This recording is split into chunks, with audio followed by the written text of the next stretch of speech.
dude, this pillow. My pillow is so much faster than his. Oh my God, which pillow? What? Yo, you're not supposed to hit the wall. Welcome back to a special edition of the LCS Triathlon. Tell me why. I mean, I was watching the Armeo do his bed. Yeah. And I got really furious inside, and I had to, like, I just felt this like urge inside me that I had to do it. I think it's really good to show the youngsters out there that play too many video games to make your beds after you wake up. It's very important. You've been able to watch everybody else go, so the time to beat is Impact's time. You did another coin toss, you won, you still want to go second for an even bigger edge. 5, 4, 3, 2, 1, go! Okay. It was like a little jump. Yeah. Maybe I wasn't. No, I mean, this is more nerve-wracking than playing an LCS match, so. It's My dad taught me to do it like this, but I'm failing him right now. He's disappointed. No, you're doing good, bro. Don't worry about it.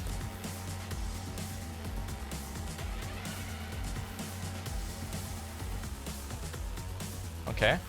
Just the bottom, just the bottom. Yeah, and now throw. Okay, done. Throw. Yeah. Perfect. Let's get it. Oh, he's going for it. Oh my God, it's the hard one. Are you trying to take him out? Well, no, he's just, if he gets it, he gets it. Oh, he's just running it down one at a time. Okay, that's just. I mean, it's it's one at a allowed. time. Done. Go.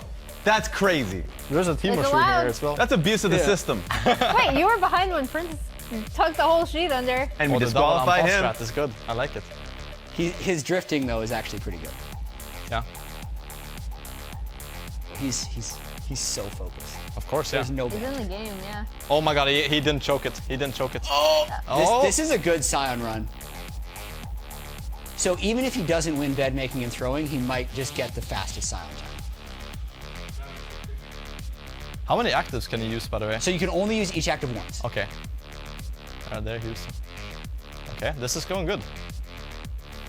This is pretty fast. Okay. Yeah, it's I'm pretty actually wondering, even with I think he beats. I think he beats. Even might with have the beat bed, Impact. I wonder if he beat Impact. Okay, that's Okay. time. So just the throw time to everything beat back up. for Impact was 2 minutes and 56 milliseconds. Okay.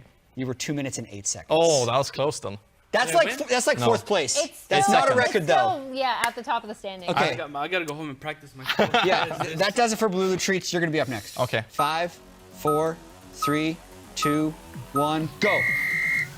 Okay, starting with the pillowcase, just like you. Okay, he's fast. He's done this a lot of times. Oh my God. He's first. Oh, he's crushing it. He's coming first. Manhandling the pillow. Oh my We've God. seen.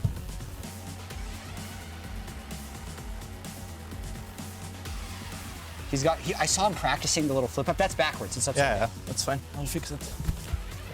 Well, that was quick. Whoa. Okay. Okay, bed. On to throwing. Where do we move? Or? The throwing is getting you guys. Throwing is the worst. I'm just gonna Headshot. throw them all fast. Yeah, he's Don't going. throw at me, bro, please. I'm just gonna throw them out. Yeah, he's getting him. It'll be amazing. Oh, it's in. I've got it. Go, go, go, go. Okay, Speedway. I think it's possible. I think he's on pace. He even did the double imposter. Yeah, the control V. It's the support timers. It is. He's got it in. Only Revenge and you have done this trick. That's pretty decent, by the way. Oh my God, disaster. It's okay. It's okay. Don't choke, don't Oh, he choke. can still make this corner. Oh, he didn't make the corner. Okay, it's okay. All the way to the edge, all the way to the edge. Nice. Okay, a bit worse. You can't do that one, can you? You can. Oh, wow. No one's done it. The final stretch. The final stretch. This is close. Oh. Not getting in. It's easy. Okay, time to beat. 2 minutes, 0.56 by Impact. There it is. With the unfair advantage of watching everyone. That was more stressful than the LCS game for sure. I think that was 2:15. What do you think? 2:15. You think he's slower than you? Yeah. Okay, what's the time? 1:47. Was The bed was so fast. How slow was I? Because this is For really Sweden, slow. for Sweden, Okay, guys. For Sweden. Me and Owner were just doing it in the back room before our games. No. What are you talking- my coach was asking me, do you want to 1v1 and warm up? Oh, no, we need to do We the need final speedway. Okay, thank you very much, you two. Thank you. For playing with us. That'll do it. Get for it. me. 147. Hot. Damn, man, that was a speed run of a bed making if I've ever seen it. You turbo smurfed the pillow. Got that pillow in there so quick. Felt bad for the pillow. It was really funny. I mean, actually, it was really stressful because there was so much pressure. Jad kept telling me if I don't nail it, then I'm choking out of my mind. So I had to smurf it. It was really fun. All right, well, that was an absolute performance on the triathlon. Ladies and gentlemen, we got Treatz joining us here for the cast for game number 2. Me and Kobe back again. Of course, it's time for the second game between TSM and EG. EG selected to swap it up and play on red side this time. I think in general, the mid-jungle last game for TSM was performing really well, so swapping to red side probably means that EG wants to counterpick mid or jungle. I think mid has more value, so I would expect them to do that. But in general, the first game was way more explosive than I thought from TSM. They kind of play slow games, at least when I played against them, and last game they just went out of the gate just hammering down mid lane the entire game, so I'm excited to see what EG are going to do to kind of balance the game a bit and kind of make it more stable. Yeah, I mean, a lot of people were worried about this series being a stomp the other way. And TSM coming out with game number 1 in 25 minutes looks pretty good. EG, this time around, adding the Xayah to the ban list. Exactly. Since they're not blue side, they don't want to give it away to TSM. It's Ivern, Jason, Tristana banned by TSM. It's Renekton and LeBlanc and Xayah banned out by EG. We're talking about the mid lane and how they played around Insanity, but another huge story from game number 1 was the difference between Bugi and Sheiden. Bugi's presence was just all over the map. Sheiden struggling to have that same sort of an impact, and TSM are quick to draft the Rell for themselves again. This is just one of the best engaged champions in the whole game right now. It is for sure, and it's a double flex for them, obviously, support and jungle. Bugi had an insane game 1, but it doesn't mean that Chime can take it as well, so I think when TSM draft, they always try to draft as many flex picks as they can and then kind of figure out where to go from there. And obviously, when you see Rell, you're also thinking Rakan. It's a very high prio bot lane for both these teams, and that's what I'm expecting them to do. Yeah, I like it for 2 reasons. Both because the Xayah is so good with counter engage, but also breaking up the Rakan plus Rell engage. Chime and Bugi together, the wombo combo of engages they got were just very, very impressive. So nice little, I think, answer here from Evil Geniuses. Yeah, remember that in game number 1, it was the Rell plus Rakan first rotation for TSM on the red side, and then finishing it out with the Xayah in that first half of the draft. Let's see how TSM wants to go now that they've had those 2 picks that they got in game 1 denied from them. I think top and AD carry makes the most sense to pick here for TSM, so they can hold their Rell flex, and also I think Hauntzer doesn't have a lot of crazy counter picks in general. I think for him picking something like Renekton or Rumble makes a lot of sense. So if I'm TSM, that's what I'm looking for, and they obviously lock in the Jinx as well. Yeah, very quick here for WildTurtle. Definitely one of his preferred AD carries. Yeah. With the Jinx, very good at sniping with the skill shots as well as carrying those team fights for later. I'm very curious here. Okay, we got the Sejuani lock-in early, so they do secure jungle first here for Sheiden. They definitely want him to have a comfortable champion for himself and to be the main engage. Yeah, now with the Sejuani already locked in, I think Revenge is going to look for a melee counter into the Rumble. Something like the Yone or something along those lines, maybe even Aurelia, and then kind of save mid for last for Jojopyun. And you can look for something like a Sylas or something else that synergizes with Sejuani. So I think it's a very smart draft adaptation here from EG. If you're TSM, do you want to ban out those things? Well, okay, I guess I don't even get to finish asking the question because TSM has said, yes, we do want to ban out those melee counter options. The Yone taken off the table, as EG have said, you know what? We saw the Lucian one time. We don't want to see it again. Yep. There's a lot of 2v2s that you can take to duel up on top side too with the Sejuani. So we'll see how deep Revenge wants to go in his champion pool. Obviously, Revenge is like a legacy Riven player, has a whole bunch of different ones. His most played in professional play is Aatrox, and Aatrox got big buffs on this patch. AD Aatrox at least. So we'll see what they go to. The Cassio going to remain banned here against Insanity. They do not want to let him get his hands on that again. Yeah, and that's the Sylas as well that I mentioned. I think it's just a really strong pairing with Sejuani and probably good into what Insanity wants to pick as well.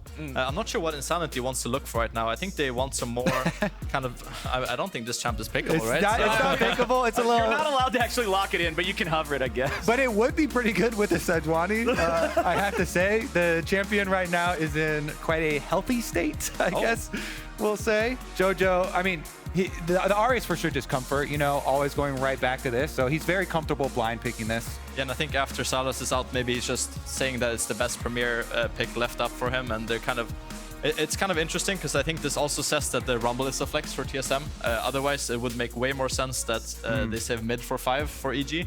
But I think they're kind of double flexing the Rell and the Rumble. Yeah, I mean, Insanity really loves anything pushing hard in mid lane, so mid Rumble definitely would be viable there too. And they go with the Thresh, so it is going to be, again, Bugi, the Rell here. The Rell jungle did do a lot as far as the engage for this team. I think they need a little bit more security. Chime Like shouting out his own name. Yeah, I think something like Azir or kind of a good front-to-back champion would be good here. I haven't seen Insanity play a lot of Azir, so he's going for the Lissandra instead. Okay. Kind of like a wombo combo team here. Ooh, also, the quality of life changes for Lissandra on this patch were pretty power positive. The passive getting a big bonus, so they actually have multiple reset values now. If you get a first kill, you get a Thrall from Lissandra to explode, plus you get Jinx to get excited. And I feel like they have a lot of possibility of going for that burst 1 kill, get those Lissandra ghosts roaming around, exploding. They now chase you into brush as well as not stopping or pausing. But here's our counter pick. We're talking about Revenge having so many melee champs you can play on top side to try and play with the Sejuani. It goes with the Jax, the big carry. All right, we at least get to see that melee matchup into the Rumble. And hey, a reminder to everybody out there, tickets are officially on sale for the LCS Championship in Newark, New Jersey on August 19th and 20th. It's not that far away now. Head on over to Ticketmaster.com right now to claim your spot, and hopefully we'll get to see you there. We might see these teams there. It just depends on who can make the run, come out on top in these best of 5s. I love when we go from best of 1s to BO5s, getting to see the adaptations from draft to draft, which brings me to, you guys are talking a lot about the actual impact of Lissandra mechanically in the game and in the team fights. I'm thinking about the mental games, because what is Lissandra known for? The famous line, back to Lissandra. This is the champion that players say that you go on after you just get smacked. Well, Insanity was the one doing the smacking, but now he's on Lissandra. What happens if you get beat by Lissandra? Your mental is shattered. Oh my God, subverting the expectations here. Instead, he's taking back Lissandra and taking back the memes. Honestly, though, I really do feel like it's such a good place on the patch right now, and Ahri's pretty short, like mid-range champion.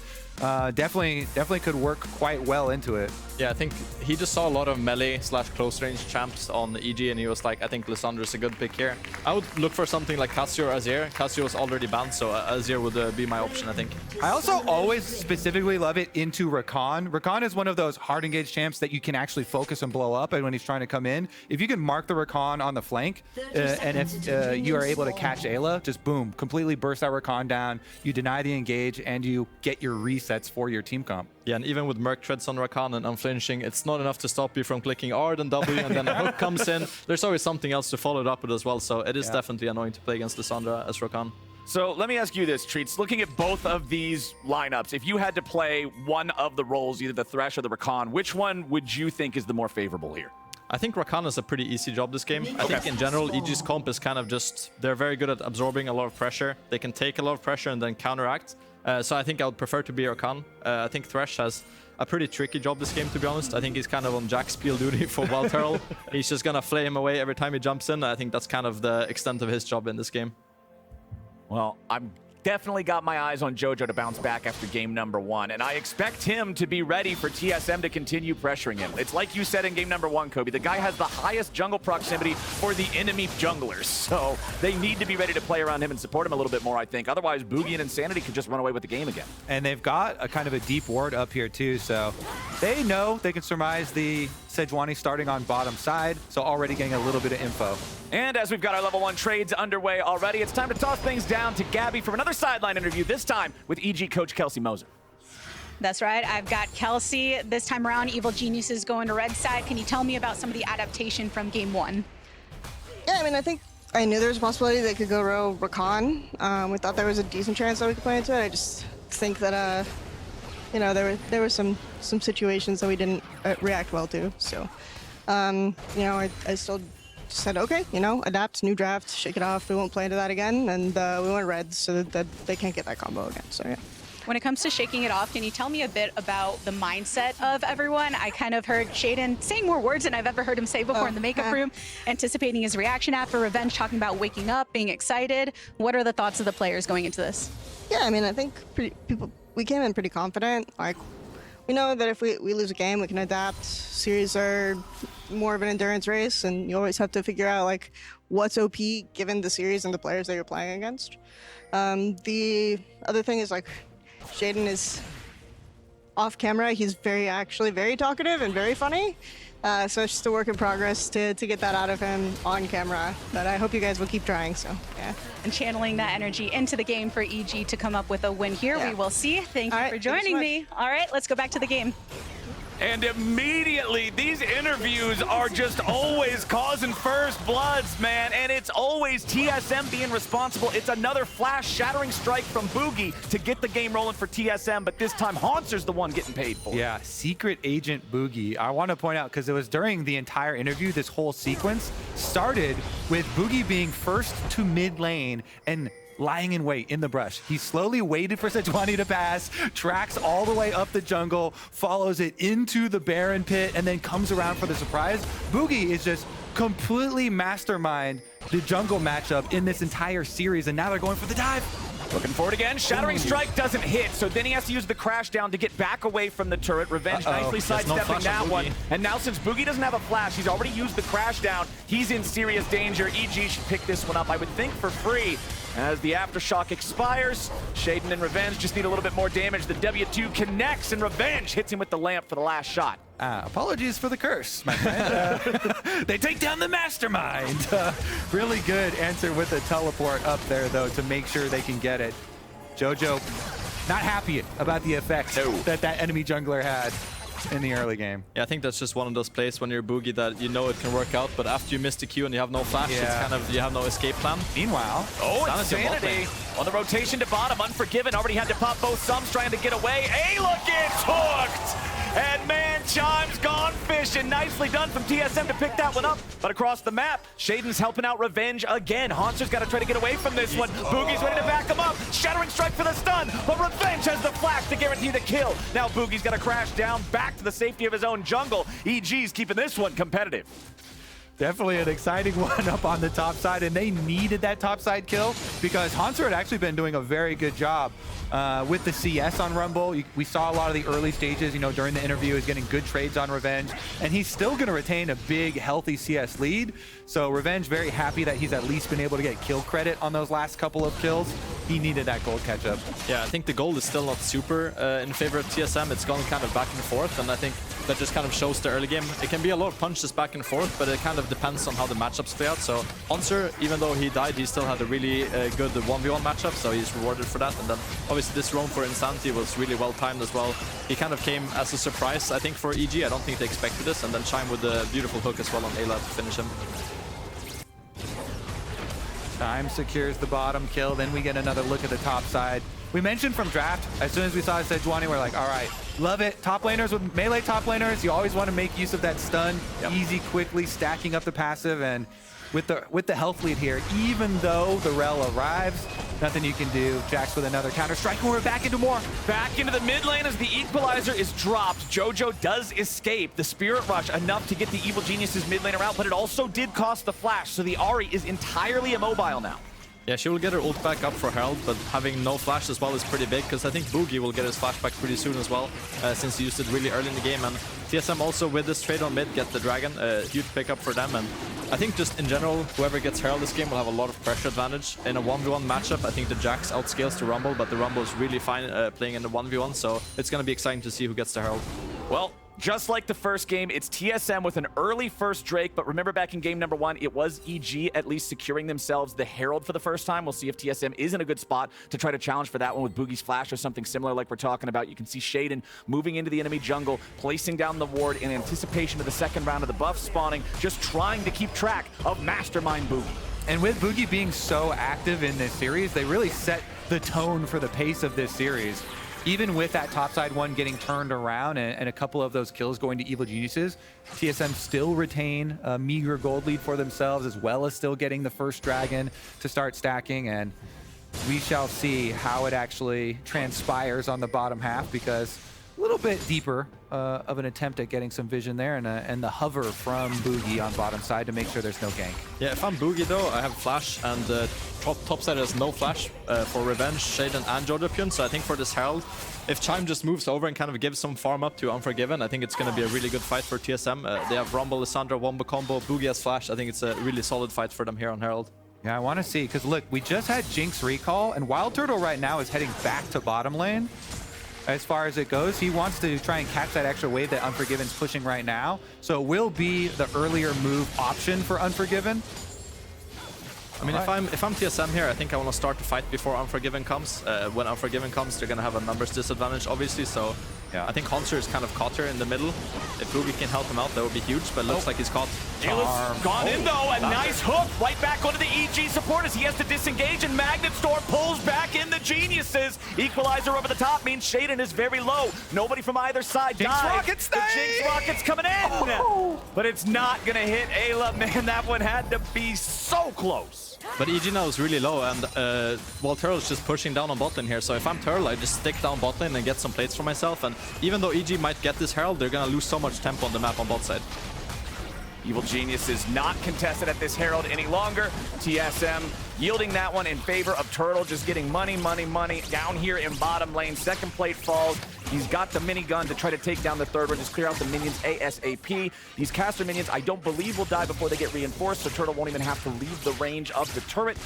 Maybe just not going to get that third plate instead. Okay, going to take the opportunity, get the recall, go for the purchase. So you see there, Turtle ends up positive in gold with the kill, with the extra money here acquired on bottom side, just staying put.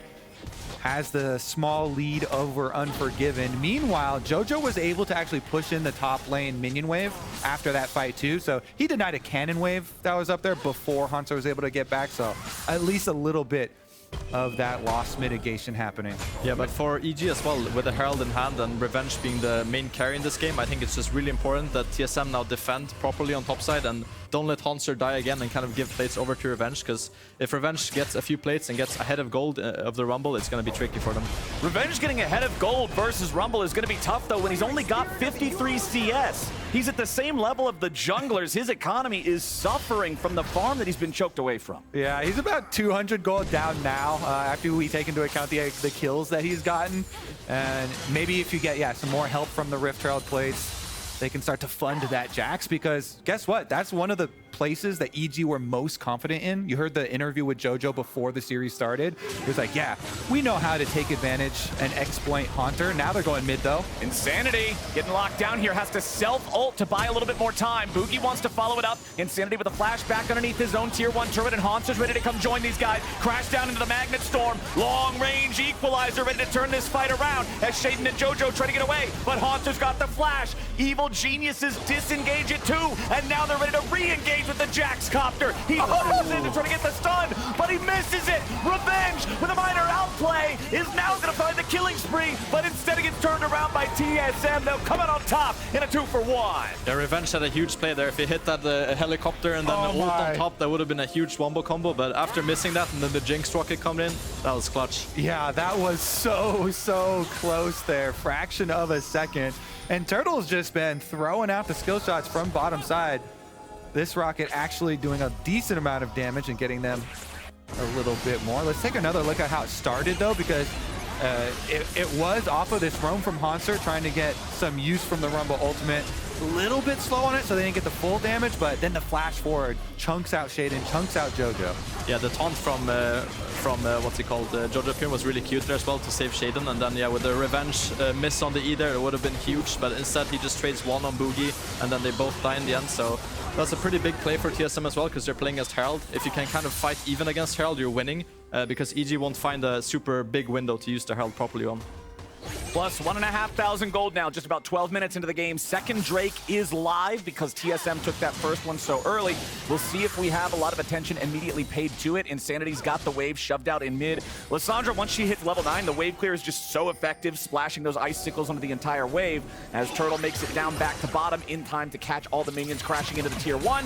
And you can see the Evil Geniuses bot lane rotating over to the Dragon Pit, rotating over to this bot side river. Jojo's also come down. They want to have control here, not just give this Drake away. Yeah, I think they're gonna have to use the Herald mid because it's gonna time out pretty soon. We're getting kind of close to 14 minutes too. So drop it mid with Jojo, get some turret plate money on him. You need to make up ground there now because we mentioned mid jungle this whole time. Mid lane right now is actually the biggest difference. Pre-Rift Herald charge, Insanity's got about 1,000 gold lead. Now with the extra split money on those turret plates, extra wave in, they try and help out Jojo a little bit. And Scuttle Crab Vision will be acquired by EG pre-Dragon. A charm does land.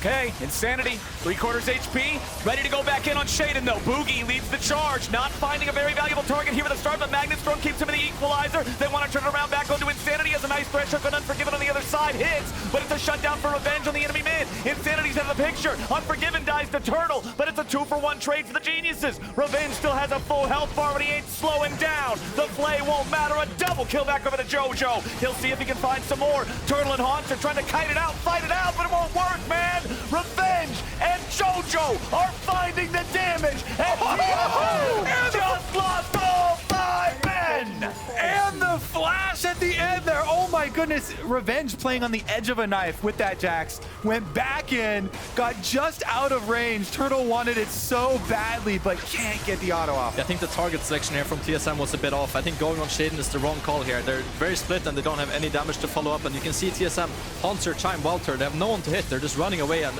the entire time that's happening, Revenge and Jojopyun is going to town. Yeah, so much work done by them. Turtle does snipe the kill onto Unforgiven. That's a good thing about Jinx into Xayah. Of course, you can always throw out your Jinx ultimate after the Xayah ults, but that was the only little bit of happiness for this squad, because look at this play. Able to get the stun onto the Rumble first, and Revenge still right up. Oh my goodness. Oh, that shield from Eyla as well saved them. Quadra killer for Jojopyun. So about that mid deficit for EG, that has turned into quite the lead now. The other way, 800 gold for Jojo and the advantage. A quadra kill will do that for you. A lot of work done by those EG solo laners. And hey, the big thing I'm looking at here, the Lissandra not having any sort of meaningful impact in that fight, really. Unfortunate for TSM, but Evil Geniuses now in a great spot. They stop any sort of Drake stacking, tie up that objective count. They're plus 2,000 gold. The Rift Herald's about to spawn for the second time, and I think that these guys are going to feel confident in their ability to take a fight. Yeah, I think for TSM it doesn't really work for them to just scale up this game. They're playing against Ahri, Jax, and Xayah, who all scale really well, and I think they need to find a lot of wombo combos to win this game. If they kill one target, it's not enough for EG. They have too many carries, so for this Rift Herald fight, we need to see TSM go for the big wombo combo. Sheiden engaging onto Hauntzer immediately as Jojo's in the middle of the fight, but he's got to be careful. Unforgiven still free firing on the side, and Hauntzer's already been killed. Into the back goes Eyla with a nice knock up 1-2. TSM are already crushed, and EG aren't done. Turtle tries to kite it out, but he can't get excited. A triple kill of a Revenge as Jojo goes over the wall and Chime hooks a wolf.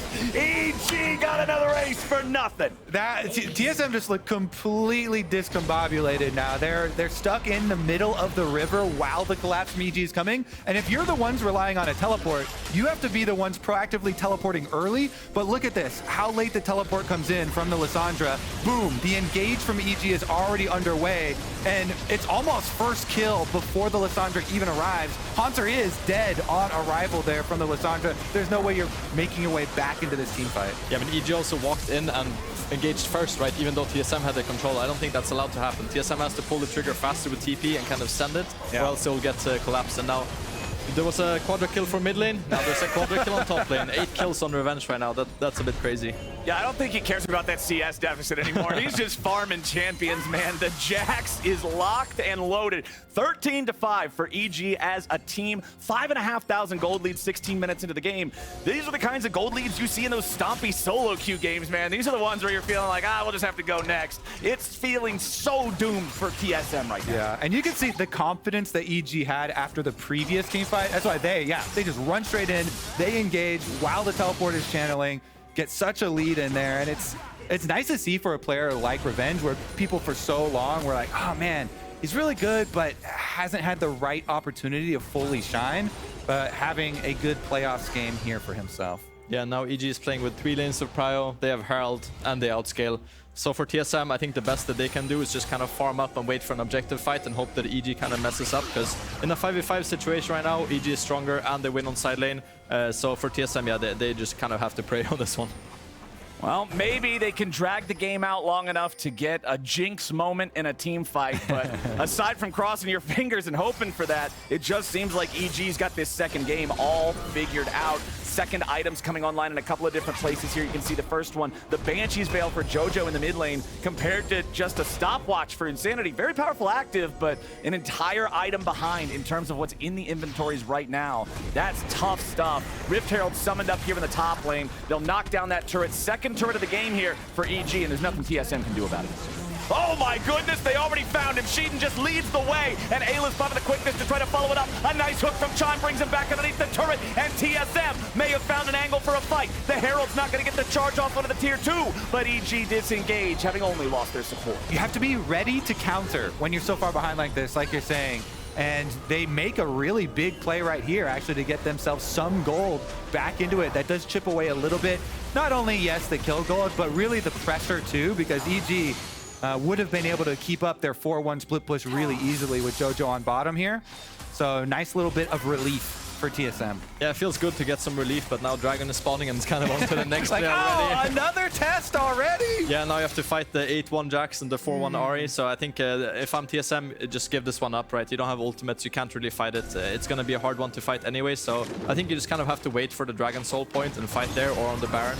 Other than that, you just kind of wait for EG to make mistakes. And back to what you were talking about earlier, Treatz, you were saying how, you know, you can't just blow up one guy, there's too many carries, right? Well, the second item for Revenge here with the Sterix Gauge, trying to prevent dying in that potential wombo combo from TSM. I like this itemization because it makes it so difficult to stop his rampages in these fights. Yeah, and if they don't find this reset with Lissandra and Jinx, I think it's really hard to kind of get a grasp of the team fight on the side of TSM. So the wombo combo is getting harder. The more items come in, the more tanky that EG gets, it's going to get harder and harder. Nice little efficiency buff to Sterix on the patch as well. Got more health, got a nice little advantage there.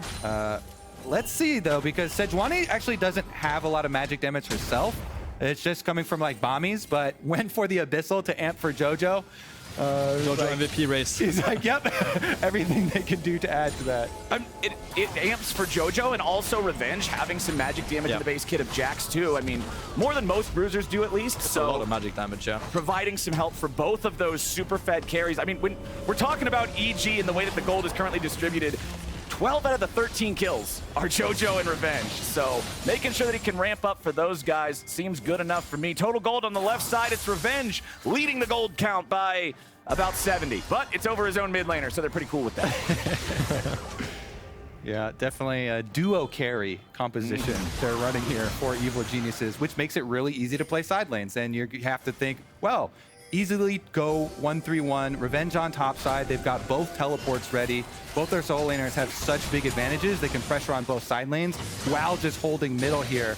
And now you see Sheiden and Eyla being able to move in from the mid lane pressure. So nice little map control here from Evil Geniuses. Yeah, they're taking good space here on the top side. And if I'm on the TSM side, I'm trying to think right now, who can we focus, right? You can't really kill the Jax, he's too tanky. Sejuani has Aftershock. There's an Ahri with the Banshees, and then there's a Xayah with both Sums and ulti, right? So it's kind of like Rakan is your target, but he also has Merc Feds. And EG are on the Baron right now, so we'll see what TSM can do to counter this one.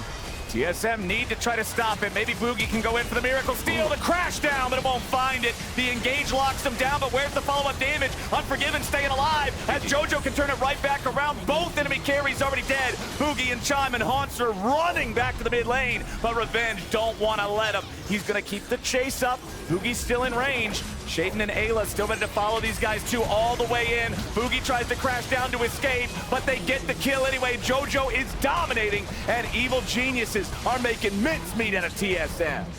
Yeah, I think, and also like EG just control top side. They know they're ahead. Just start the Baron, right? Like, what's the worst that could happen? I think that they know that they're this far ahead that they can kind of just pull the trigger and force a fight and the Baron. So I like this from EG coming back from the game one, having this much confidence. I always find those moments so funny because you're like, what's the worst that can happen? Well, we almost saw what the worst that could happen would be a Baron steal. He did get in there, and because it turned out, you know what? It's fine. EG, they get the Baron. Nobody's critiquing. But if that was a steal right there from Bugi, I think people would have a lot more critiques as far as the setup from EG and say, oh, you're kicking yourselves. You gave them an option to come back into this game, but they secure the Baron and they get the chase out on these extra kills here too. So now the game plan's super easy.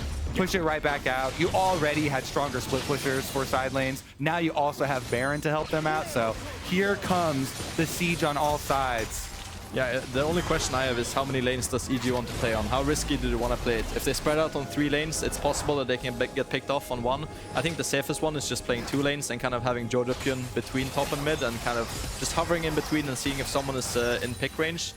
So if I'm EG, I'm going to bot side here with Unforgiving, hitting the bot tower, and then Revenge on top, and then Jojopyun on mid, and then just look for whichever side is more vulnerable. Yeah, talking to a couple top laners especially right now, they just feel like, as we see a little exchange in the jungle, a lot of the players are of the opinion that it's super rare to actually be in a place to ever play all 3 lanes, even when you do have split pushers, because there are so many comeback mechanics. You know, objective bounties, of course, are up. So if the enemy team just full sends it at one of your sides and gets a picks and then could maybe snowball that into an objective bounty shutdown or something, that's how comebacks happen. And it's just really hard for TSM to engage on either side right now. They do have to send it on one side or they will just lose 2 inhibs, but they also just don't have a good target to go on. So I think if EG just plays patient here and don't give an angle, they will just get both double inhibs shortly. Nice hook going to Revenge. He's the one going to get focused first, but he gets the counter strike down. Equalizer over the top. Now means Evil Genius is going to be burned a little bit, but there's just no damage from TSM to get him any lower. Evil Genius has absorbed the engage. They still have plenty of health left. They're going to force him to the tier 3. Hauntzer flashes away to barely survive. Stun to Unforgiven. They shut him down, and Turtle's getting excited. Ayla and Jojo and Sheiden are all on the run, but Turtle's ready to keep it going. Revenge wants to turn it around, but he doesn't have the damage just yet. He goes godlike, and now Turtle is gone. Revenge has found his moment, and a triple kill to go with it. Hauntzer trying to pick up any of these guys, but the Rumble ain't gonna get it done alone. The turret is about to fall. They'll force it down, and EG still win the fight. The Jax, the true carry for Evil Genius is here. What a scrappy fight. They're still gonna get the inhibitor though. Their goal has been accomplished. Yeah, I think that was pretty slow reaction time from Unforgiven. I'm going to call him out there. I think he could have ulted that flash ult from Lissandra. He has the mechanics for it, but he didn't do it, and then it kind of started the snowball there for Turtle. So, I mean, everything is just about mindset in League, right? And I think for EG, if they think about only surviving, they will win this push. But I think they were a bit too aggressive and kind of going under the tower, which led this TSM engage to be pretty fruitful. So, Jax with a kind of insane cleanup there, but EG going a bit too aggressive, in my opinion. Yeah, Jojo went for that charm on the Hauntzer, but you see the Rumble barely got away, and Jojo had gone under tower, so much damage taken. Then they're fighting with the low health bars, but as you say, that Xayah pops, no reaction there, so once that extra carry is down, there's a little bit of hope for TSM until Revenge just starts to clean up. Yeah, I think he's probably on almost 4 items now, right? Yeah, he has a Spear of Shodan as well, so his teamfight's going to be insane. He's living the top lane dream as Bugi here tries to escape and does flash away. This is the most kills for a top laner, all split long. Well done, Revenge. For all top laners, he's got the full bounty as well, maxed out. 12 kills for himself. He will be 1,000 gold shutdown if TSM can acquire that, but that's going to be a hard one to kill. Yeah, he's probably going to get a few more kills as well, right? I don't think it's going to stop at 12. He's push that record. Yeah, he's going to go for, I would guess he would go for 16 probably. I think it's probably going to be one more Dragon, a Baron, and then probably the end for EG here.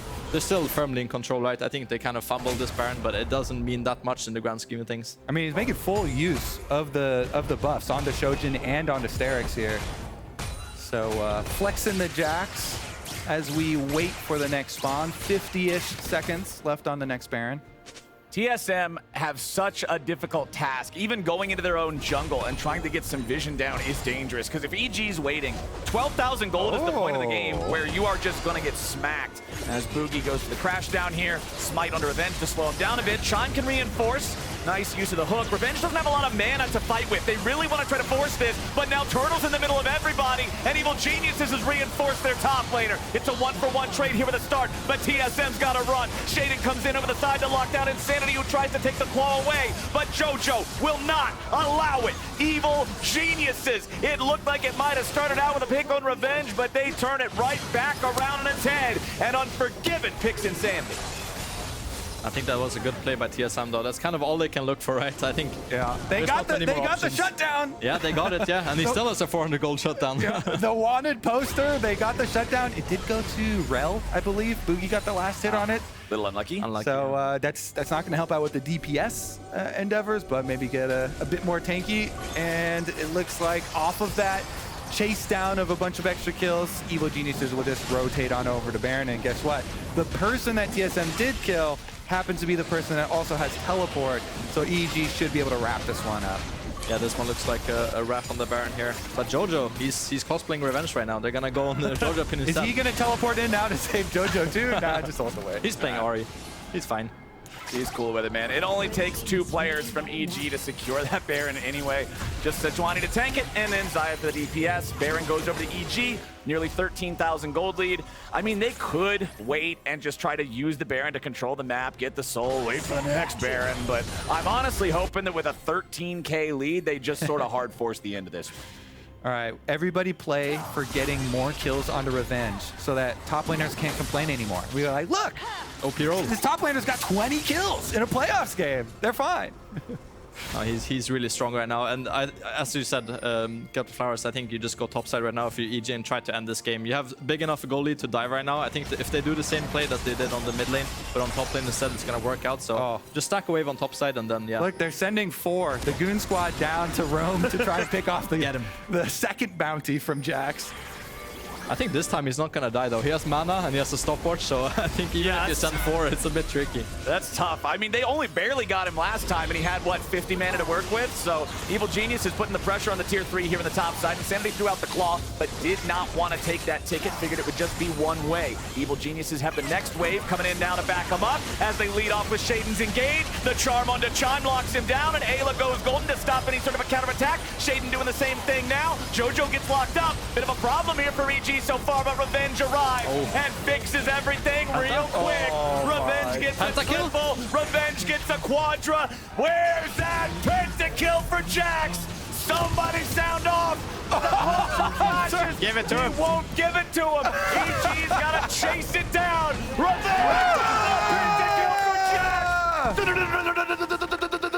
Boom! Evil Geniuses ended in style. That's 18 for Revenge on the Jax with a pentakill.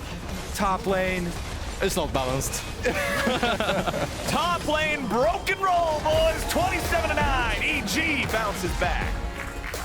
Woo! Well then, this series already is really delivering for me, though. I like that the underdogs set the pace in game number 1. TSM came out super aggressive, and now EG answering. They woke up, they're like, you know what? Whoa, whoa, whoa, whoa, whoa. We can play this pace as well. They answer a lot of the early moves, and then the solo laners absolutely take over. Yeah, Bugi struck first this game as well, but I think EG was really fast on the bounce back, kind of helping Revenge find his footing. The early game didn't go as planned. He was down low farm, but he came back insanely strong. Way better game 2 from Sheiden as well. We saw Bugi spamming those ganks early, but we saw Sheiden doing the same thing, going up top, facilitating his Jax. I was updated. This is not only the most kills for a top laner in a game this split, this is the most kills for any single player of any role. They're coming. They're all there. I'm bot wave, by the way, guys. Don't be scared. Why are we scared? We have bot wave, okay? Why are we getting bitched, guys? Don't be scared. Lissandra and a flash. Guys, go. Walk up. Yo, chill. I'm getting wait. Yo, guys. Slow. We're getting turned. Bot 2. We're fighting. TP. I have top watch. I got Jinx. I'll kill Jinx. Don't worry. I'll wipe them here. Look me. Look, charm. And W on. Penta. Kill. I'll flash him. I won't take. Don't take. Give me. Flashing, give me. I'll catch him. It's Q in 2. I'll catch him. Okay, this guy has 8. I can slow him for you? Yo, emo. No, actually take it. Woo! Pentakill! Thanks, guys. 1v5 pentakill! Hey, All right, and with that, let's head on over to the LCS Lounge to break it all down. High emotion. What's up? Wow. I love comms. Lots of emotion. I love comms so much. Jet is dying right now. It's incredible. It just reminds me of dies of cringe. The things you get to hear. Oh my god. So that was a game. 18 kills. Quite a bit. Let's do it. You got a stat on that It's one? not a playoff record. Jensen had 20 in a playoff game. Yeah. But it's damn close. It's- 18 kills. Yeah. This split, the most was 9 in a game for a top laner. He just got 18. Want to just play this? Let's play it. Let's go. let's go. Let's get to those 18, baby. How It did we started get off here? so rough for Revenge. He ended up down 30 CS. And it wasn't just that. It was the first attention he got from his jungler. Sheiden ends up pinched here. Bugi cuts him off. Hauntzer collapses, gives the double buffs over to Hauntzer. During the coach interview, by the way. During the interview. And then he has to survive all of this pressure to eventually get to those 18 kills. Yeah, Sheiden definitely trying to... They recovered a little bit. Yeah, right? They recovered it pretty well. He ended up with 2 kills, but down 30 CS after, I think, like the first 10 minutes. So, like, the team was aware, like, hey, we can't let Revenge fall that far behind. And they did a good job, you know, stabilizing. Mid lane wasn't a black hole this time, thank God. I would say TSM was very active in this early game. Yes. Right? Like, it looked like they took a lot of the momentum from game 1 into the early game of game 2. And Chime had a really strong, like, first 12, 15 minutes. Yeah, I mean, here's Sheiden topside again. And this is happening at the same time the bot play is happening. We're just showing them separately. But, like, this is also, again, how Revenge was able to get back into the game was pretty important. Yeah, this was a constant, and I do like what EG did there. Even when they were attacking Boogie's, basically look for top lane gank, like Jojopyun had TP'd there just in case he needed to be there defensively. Like, they were there at the right place at the right time. This was a really good play from TSM. It just felt like even though Hauntzer was getting the ultis off, he wasn't nailing kills up until this point. Yeah, I think Hauntzer had some good ults, but they weren't able enough to actually turn things around. I think Revenge looked a little rough Really right wanted there. to go, yeah. That's the worst he's going to look. Still got a kill for it. I think JoJo's Ahri was actually also incredible this game. While it wasn't the one picking up a lot of the kills, he was starting off a lot of fights, finding a lot of key targets. Here was kind of where the game started to go completely sour for TSM. And I think the big problem, I don't know if you want to rewind it a little bit, just a little Rez, is that this split fight, I know they pointed out on cast a little bit more. Yeah, so pause. Yeah, I'll just pause it one more time. Let's go right back. Boom. Whoop. So TSM's damage dealers are over here. So even when Insanity is able to get lockdown on the other side of the fight, Yeah. Turtle and Hauntzer are here. So they're not able to respond, and then obviously Revenge gets the shutdown. But that was really important towards why this fight ended up going the way it does. Unforgiven already has escapes on Xayah, even though Turtle is able to get kind of the final tap onto him there. This is the biggest one fight for EG thus far in the game. And this is the clean play, where making this dive happen, Revenge getting this kill, then being able to back out. Excuse me, Jojo gets the triple, and then the Eyla. redive here. Oh! Quadra for Jojo, a whole team playing well. Oh. Turtle kind of knowing the game's over with that one. It's a high pressure The situation. back-to-back quadras, too. This game, we saw 2 quadras and a penta. Yeah.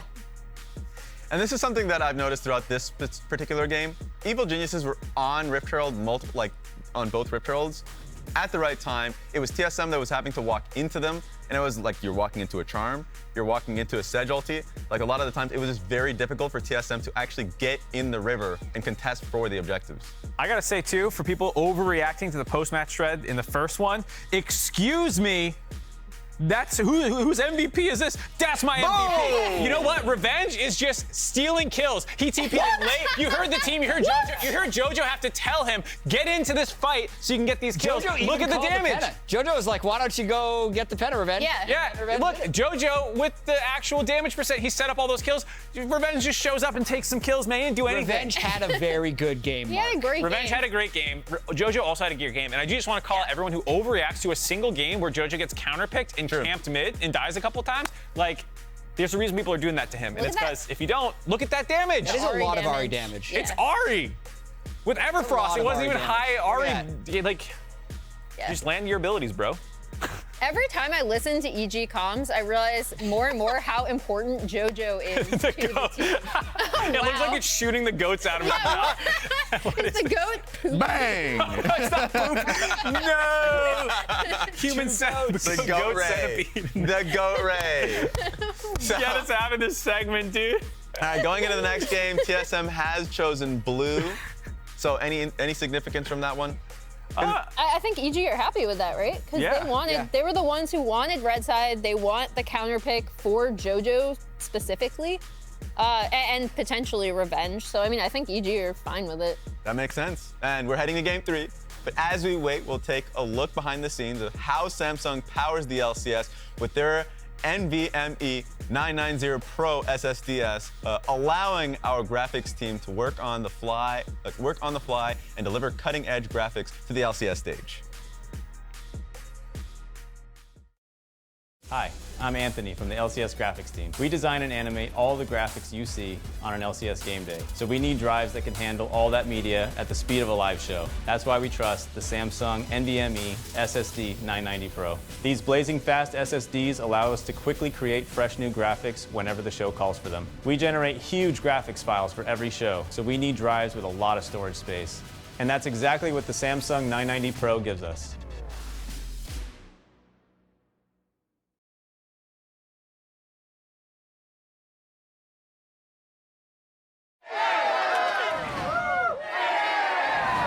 Red Bull gives you wings. Red Bull gives you wings.